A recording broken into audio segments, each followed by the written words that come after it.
Assalamualaikum warahmatullahi wabarakatuh. Perkenalkan, nama saya Siti Afrinda Kartan dari Prodi Pendidikan Bahasa dan Sastra Indonesia angkatan 2023 kelas B. Di sini saya akan menjelaskan kembali materi tentang hubungan intertekstual puisi. Yang pertama, saya akan menjelaskan tentang sejarah teori intertekstual, dan yang kedua konsep dasar teori intertekstual, dan yang ketiga prinsip intertekstual. Baiklah, kita masuk di poin pertama, yaitu sejarah intertekstual. Teori intertekstual yang berkembang dari strukturalisme Prancis pada tahun 1960-an berfokus pada hubungan antara teks dan teks lain. Kontribusi Julia Kristeva dan Mikhail Rivaterea telah membentuk pemahaman bahwa makna sebuah teks tidak bisa dipisahkan dari konteks dan teks-teks sebelumnya. Kristeva memandang teks sebagai mozaik kutipan dan referensi, sementara Rivaterea menekankan pentingnya keterkaitan antara teks baru dan teks terdahulu, sehingga setiap karya sastra menjadi cermin bagi karya-karya sebelumnya. Di Indonesia, teori intertekstual mulai diperkenalkan pada akhir tahun 1970-an dan awal tahun 1980-an, dengan Pradopo sebagai salah satu tokoh penting dalam pengembangannya. Pradopo menekankan bahwa karya-karya sastra harus dipahami dalam konteks sejarah dan tradisi yang melingkupinya, serta pentingnya interaksi antar teks. Dengan demikian, teori intertekstual menawarkan alat analisis yang kaya untuk memahami dinamika penciptaan dan penerimaan karya sastra, serta mengajak pembaca untuk melihat karya sastra sebagai bagian dari percakapan yang berkelanjutan antara berbagai teks dan tradisi, mengeksplorasi lapisan-lapisan makna yang kompleks. Baiklah, kita masuk di poin kedua, yaitu konsep dasar teori intertekstual. Intertekstualitas menurut Pradopo merujuk pada hubungan kompleks antara teks-teks yang ada, baik yang mendahului maupun yang mengikuti, yang menciptakan pemahaman bahwa setiap karya sastra merupakan bagian dari jaringan teks yang lebih luas dan saling berinteraksi.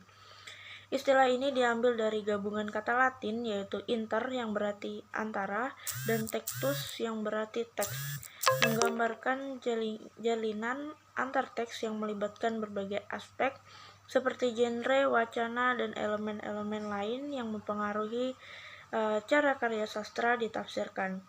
Konsep hipogram yang diperkenalkan oleh Mikhail Rivaterea menggarisbawahi bahwa teks baru seringkali merupakan transformasi dari teks yang lebih awal, di mana elemen-elemen diintegrasikan dalam format baru yang menciptakan makna yang berbeda.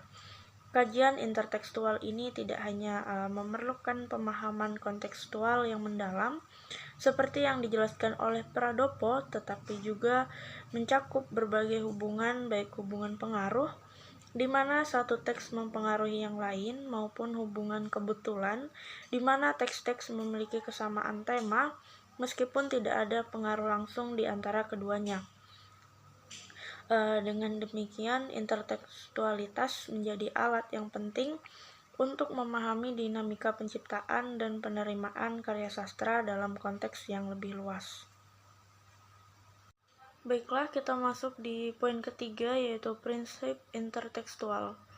Prinsip-prinsip intertekstualitas dalam kajian sastra mencakup analisis yang mendalam mengenai hubungan antara teks, yang meliputi berbagai aspek intrinsik dan ekstrinsik yang saling mempengaruhi. Menurut Kristeva, setiap teks dapat dipandang sebagai hasil transformasi dari teks-teks sebelumnya, berfungsi sebagai bentuk permutasi yang menunjukkan bagaimana makna dapat berubah seiring waktu. Napier mengidentifikasi beberapa prinsip seperti transformasi, haplologi, excerpt, modifikasi, dan ekspansi, yang menjadi dasar dalam menganalisis keterkaitan teks. Pradopo menekankan pentingnya memahami teks dalam konteks sejarah dan menerapkan prinsip-prinsip hipogram, yaitu teks yang menjadi dasar bagi karya-karya berikutnya. yang menunjukkan bahwa tidak ada karya yang sepenuhnya berdiri sendiri. Rivatere memperluas konsep ini dengan menekankan bahwa makna sebuah karya sastra tidak dapat dipisahkan dari hubungan dengan teks-teks terdahulu, yang mencakup proses modifikasi konversi dan ekspansi ipogram. Dengan demikian, prinsip intertekstualitas bukan hanya berfungsi untuk mengidentifikasi pengaruh antar teks, tetapi juga membantu mengembangkan makna karya sastra secara lebih komprehensif melalui analisis jaringan yang kompleks dan interaksi yang terjadi di antara berbagai teks. Mungkin sekian yang dapat saya sampaikan mengenai materi hubungan intertekstual puisi. Kurang dan lebihnya saya mohon maaf. Wassalamualaikum warahmatullahi wabarakatuh.